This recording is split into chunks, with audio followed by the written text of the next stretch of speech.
You use your socials in a wide variety of ways, not just to present your art, but also to speak on things that you find important. Yeah. Reminds me of something I heard the late, great Nina Simone say, that it's an artist's duty to reflect the times. I heard one of my OGs one time in the studio looked at me and said something so profound that like my jaw hit the floor. He said, music and specifically hip hop is a diary of the culture. Mm-hmm. I've heard that. I've actually heard that somewhere. I was like, what did you say? He dropped it so casually. Yeah. Like, I was like, whoa, it's true. Yeah, I was curious, like, what's your take on that? Because I know you use your platform, even just simply as Instagram stories, to just speak on what's on your heart. Do you think that that is something that is a responsibility of artists, or is that something that an artist should have the right to choose whether or not they want to do that? My opinion on this flip-flops often.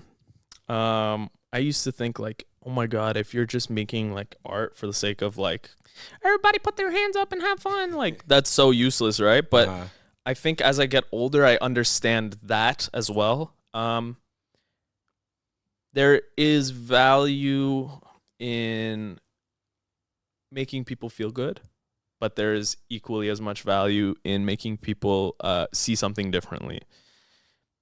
I think the more mature I get as an artist, I realize that those two things are not a dichotomy. Like those two things can happen at the same time, right? The best art, in fact, can take both of these things and tastefully make something that is better than just one of the two. And so I think you know what? This is the exercise, right? How many of our great artists said nothing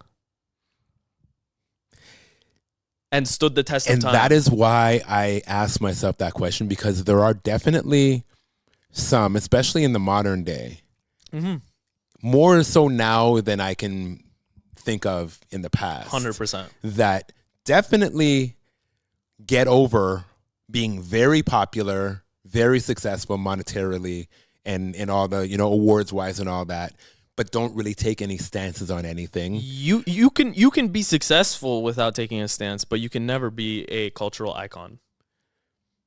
That's an interesting take. Like, you can never survive as a cultural icon without standing. You think of Madonna, you think of LGBTQ rights. You think of Muhammad Ali, you think of protesting the Vietnam War and the civil rights movement. You know what I mean? Like, all the real icons that just, like, became a cornerstone of society. They stood for something. But now I'd say the only difference becomes that, like, the commodification of music has reached its, like, maximum.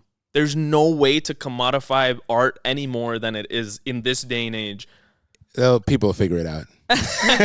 They'll figure out some new shit. Yo, thank you for tuning in to Live Actually.